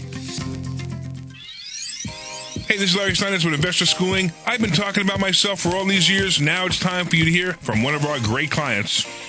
Investor Schooling lives up to the promises. Larry's a great teacher, teaches about the whole new approach to thinking about money. I've taken to heart many of the things that he's taught me, and my financial life has improved. Come to Investor Schooling, and you could be just like Charlie and change your financial life. Go to investorschooling.com. We will see you Thursday. This is Larry Steinhouse with Investor Schooling. Did you know that you can buy real estate with absolutely no money? Yeah, unfortunately, Larry, I had to dump that. Our show, or if you read my book, Money Hacks, I talk about how to buy real estate with absolute... The curse word. This Thursday night to a complimentary class at Investor Schooling and learn more. Learn how to buy properties with no money. Learn how to make money at closings and learn how to make a monthly income. Go to investorschooling.com. That's investorschooling.com. Take your complimentary class this Thursday. What? Sorry. This is Larry Steinhouse with Investor Schooling. So, yeah, same thing. Hard out, $59.30. Music, $59. Sounds good. Learn how to invest in stock options, and you need to learn how to make more money than you've ever made before. Why aren't you here? We're going to be coming back. Complimentary class this Thursday and learn. That's investorschooling.com. Take your complimentary class this Thursday. We'll see you there. This program is paid for by Investor Schooling. You're back.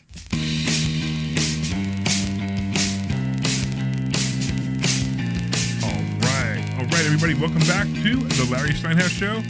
I'm here with Dr. Deb Anderson and Omri Morad, and we are talking real estate investing. We're talking landlording. We talk about landlording. If somebody should really call in and ask me questions about the stock market, because the stock market tanked 700 points on Friday, and no one's calling me and asking me about the stock market. I'm shocked. What's the phone number they can call if they have a question? 700 points. 700 points. Wow. 855-939-1137. Please call us at 855-939-1137. 855-939-1137. So, one more time. 855-939-1137. Slowly. 855. Why don't you hold the mic like you did last week? Remember you held the mic all don't. I see what it's doing to you. That's 855. I'm getting so hot. 939-1137. You're the one who get undressed in the studio. Debbie's taking a shirt off. Yeah, exactly. You're the one who's getting undressed in the studio, man. That's 855. I still have clothes on. I'm not getting naked. I'm just have a tank top on. That's all.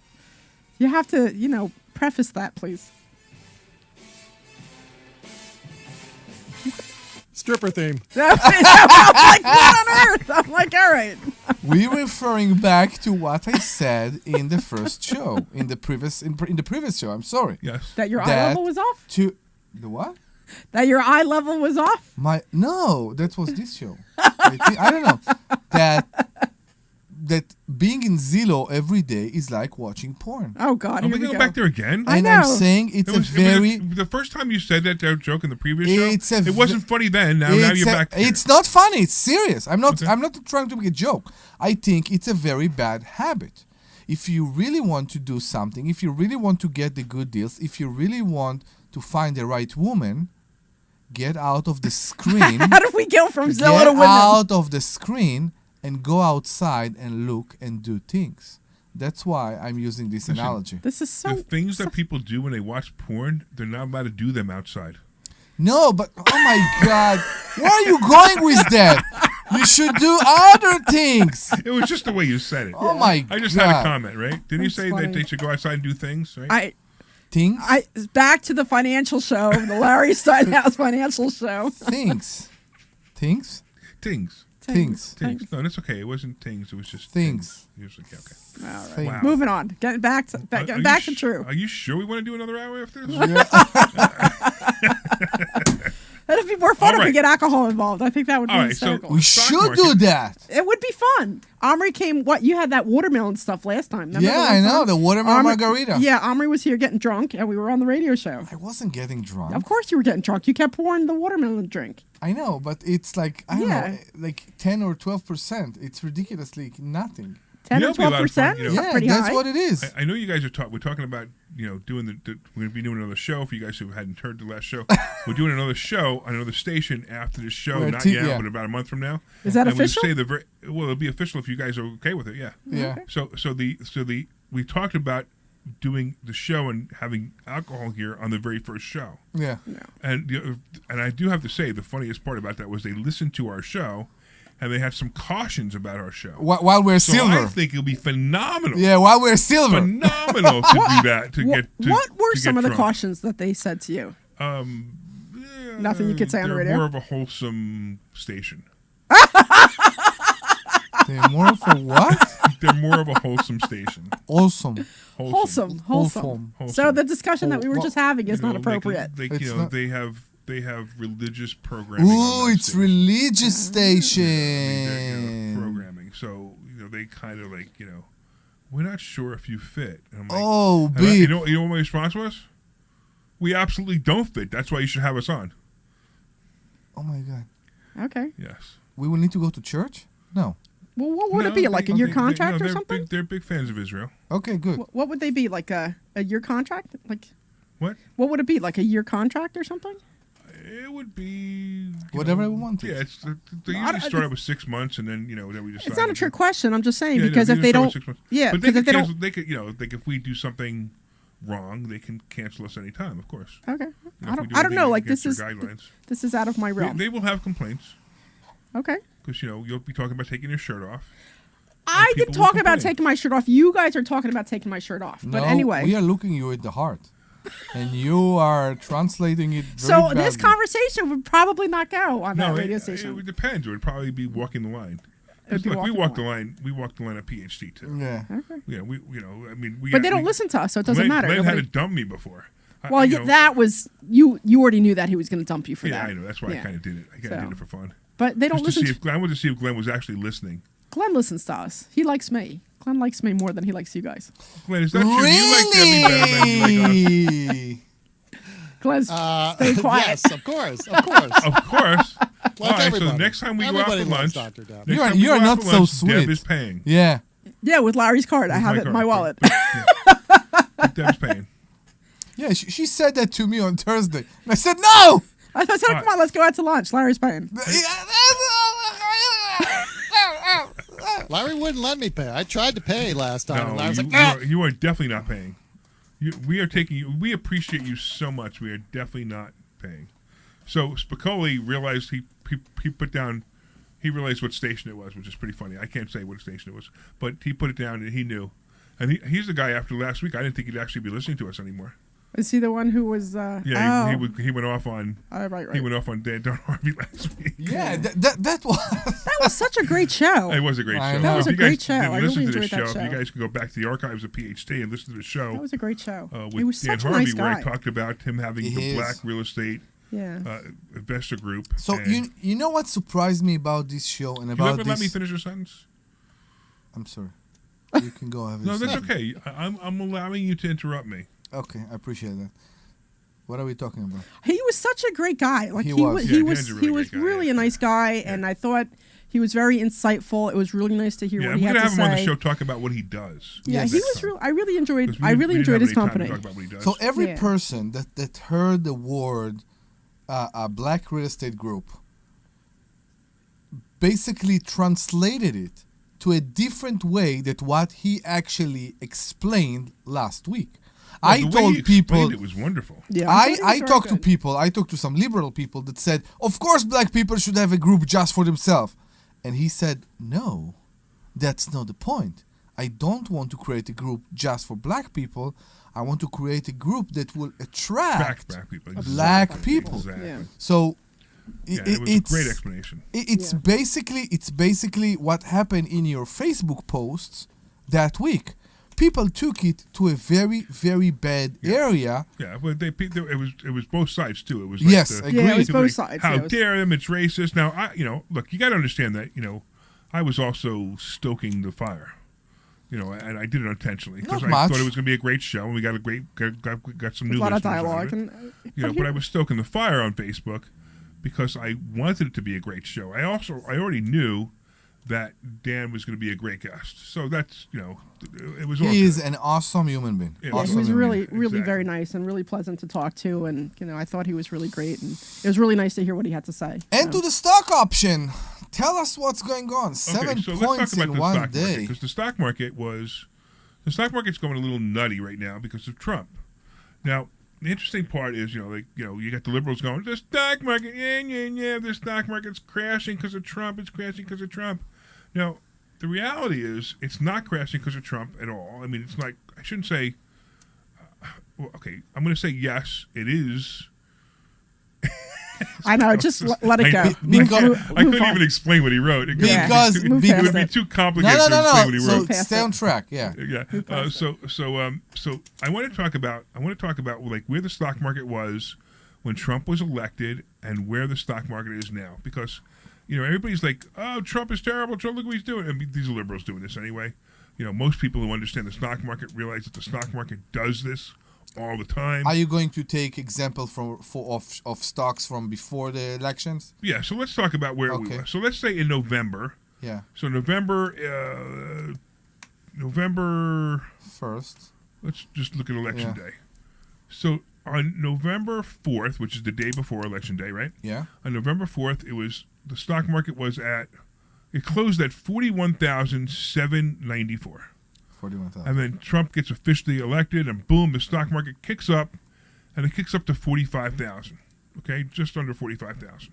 Mm-hmm. All right, and then it peaks back down, it falls back down in January, mid-January, because now he's it's official that he's going to be president, and then it drops back down to 42,290 something, 41,000. Let's just say 42,000. Then there's the inauguration, and boom, it pops back up to 45,000, right? And now we have the tariff thing, and the big thing with the stock market is the money managers. When there's uncertainty, the stock market will go down. It's just the way it is. What when you say 45,000? What is the 45,000? The Dow. The Dow. Yeah, okay. Right. Good. Thank you for clarifying that for me, or making me clarify that. So the stock market has hit a bottom since the beginning of the year. It's hit a bottom of 40,813. Okay, which is right about where it was. In November 4th. Let's say September 2024. Okay. Okay. Now it's already gone up, and obviously the stock market closed down 700 points and was still at 41,500. So there is nothing crashing here. There is nothing bad here. It's just normal ebbs and flows. The only thing that bothers me is that if we go back to the time before the Trump bump, before everybody realized that Trump got elected, it seems like during that half a year, maybe less, right? We have no increase. Everything stayed. If we go back to where we were there, you're basically saying that over 6 months there was zero increase in the Dow. There's not. It doesn't.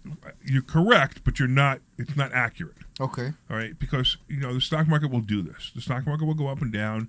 You'll have 1,000-point bad days, probably twice a year. Right. The 1,000 points, by the way, is not a lot anymore. It used to be 1,000-point drop would be disastrous. Now it's nothing anymore because the stock market's at 42,000. So 1,000 points is nothing, right? It's not nothing. It's not great, but it's not nothing. Yeah. So now, a 2,500-point drop or 3,000-point drop, that would be like 1,000-point drop. 5 years ago. Where when I remember during COVID, when the stock market dropped 1,500 points in one day, that was nightmare. It was a nightmare. It was so scary.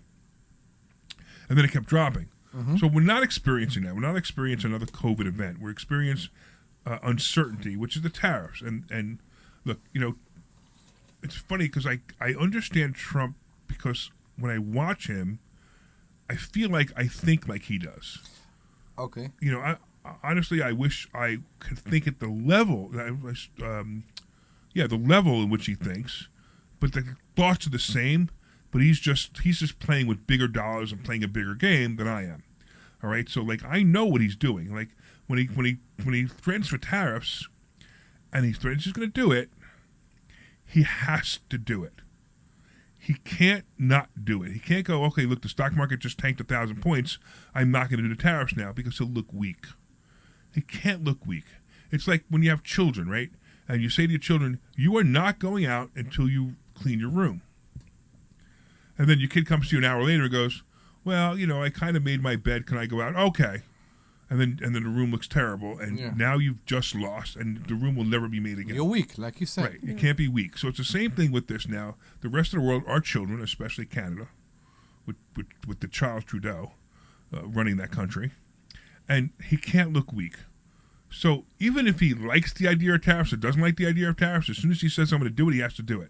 Now, there are big advantages to tariffs, And one of the advantages are people are going to start building here again. The disadvantage is that Trump can only be president for 4 years. He can't get another term. So everything that he puts in place right now can be overturned by either a Democrat or a Republican. You know, if we get a rhino in there. And that's unfortunate because it may not carry to the next term, which means that everything that he's doing will be temporary.